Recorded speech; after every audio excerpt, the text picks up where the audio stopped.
Okay, so before you begin sewing, you want to make sure that your closure is faced on the outside, at least until you start getting used to making your wigs. And we're going to start at the bottom on this first line, and we're going to sew right around this curve. We're just going to follow the line right around, okay? So our tracks are doubled, and we're going to lay down our wig cap nice and flat.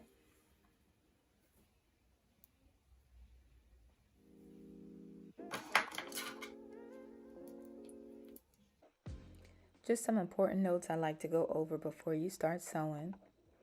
So the first thing is that you want to make sure you do not stretch your wig cap, because if you stretch it too much, then your cap will expand and you'll start to have lumpy rows in your cap, which will stick through the hair that's covering it up, okay? Make sure that the hair and any other part of the cap is not under any area where you are sewing. So make sure the closure is not under the cap. Make sure any other hair is not under the cap. Make sure that another part of the cap is not under the cap before you start sewing.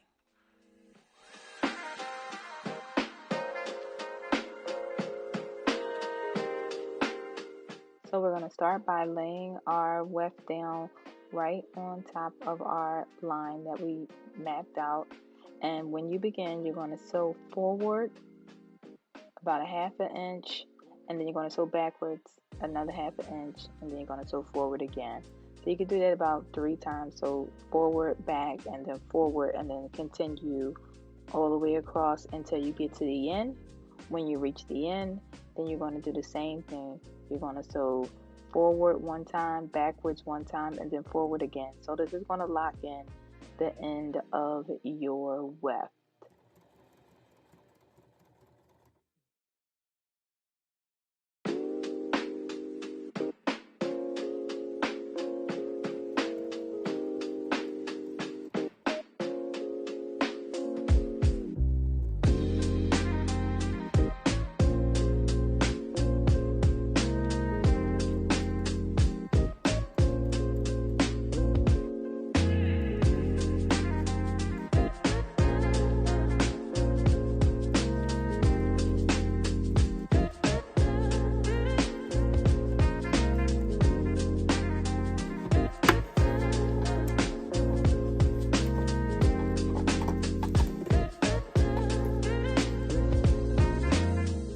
At the end, cut the weft and the thread and begin the next row.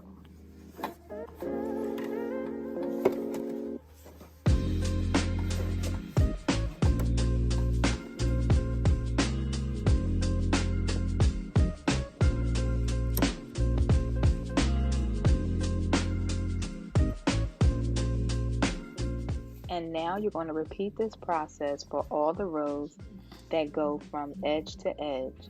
When you get up to the higher rows, make sure that you do not sew over the closure.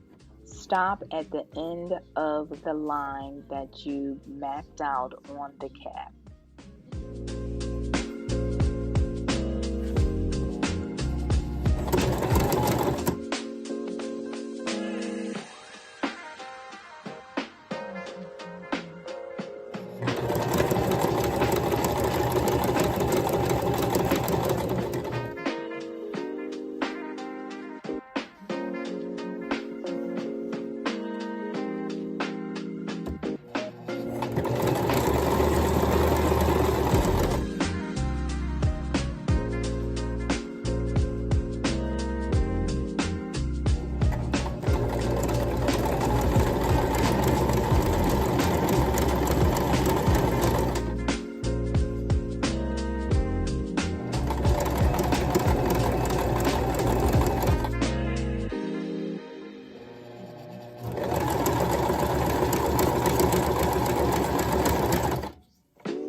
So now we are at the top of the cap.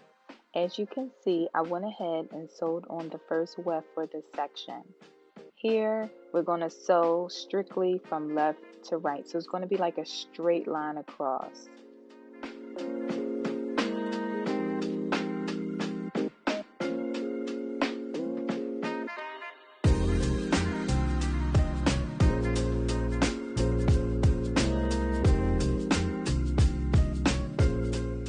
Remember, this is a tricky area, so make sure that you are not sewing over top of anything under the cap, and make sure that you don't sew across the other wefts that are at the end of each line. That's very important because you want to make sure that your cap doesn't come out with lumps in it. You want all your wefts to lay nice and flat. So let's begin. Always remember, sew forward once, backwards once, and then forward again and all the way across at the end of each weft, at the beginning and at the end of each weft.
So at this point, you will probably have a little more difficulty getting the wig under the presser foot, but don't worry. Here I am putting the cap under the presser foot in the open area, then repositioning it until I reach the line that I will sew across next.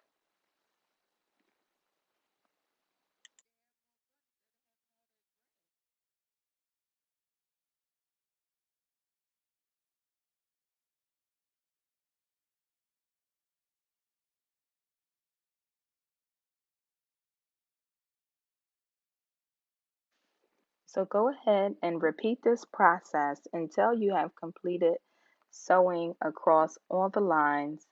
Make sure that you do not sew over top of the closure. Always sew around the closure.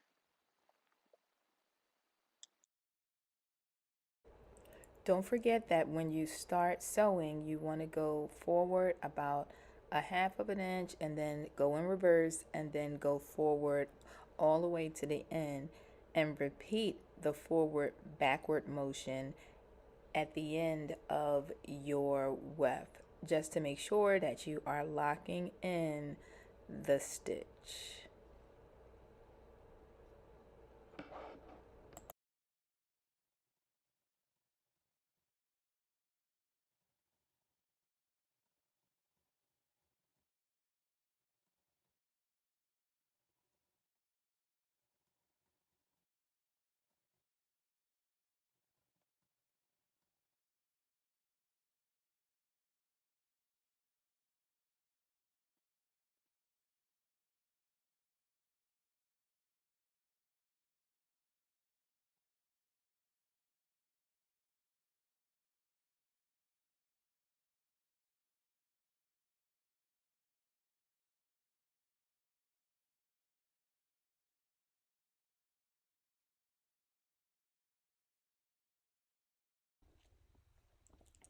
Now, when you reach the last weft that you're going to sew next to the closure, just make sure that you do not place the weft over top of the closure.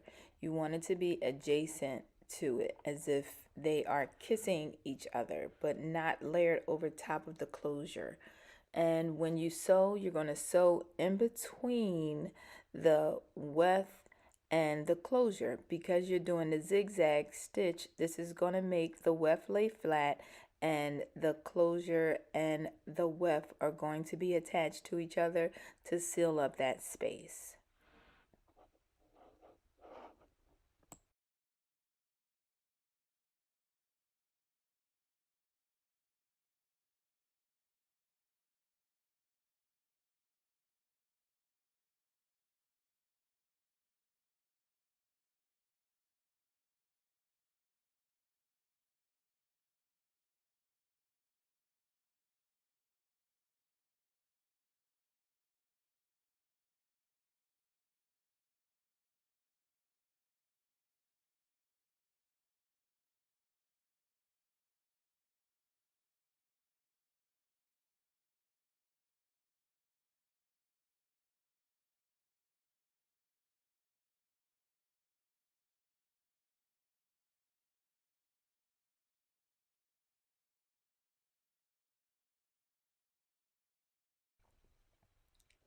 So right here, I'm sewing to the end of my line that was mapped out. I'm not sewing over that open space. The reason is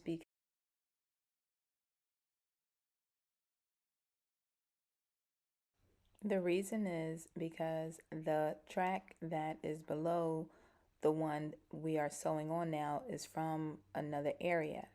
And so that area where that track is located is positioned in a way where it will be covered up by the closure. Now, what happened is that when I did the mapping was off just a little bit, but I was able to sew it down and position it below the closure where I know that it would have good coverage and it would not be exposed.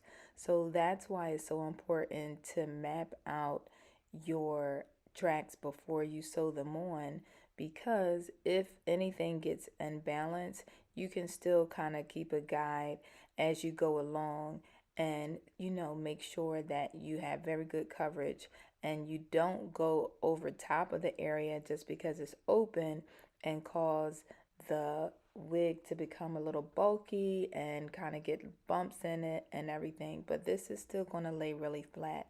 And plus, it's curly hair. So it's going to have a little volume to it. But even if it was straight hair, I know that it would still lay flat. I sew my wigs like this all the time. As you can see, there is a little opening on the other side, but there's still really good coverage.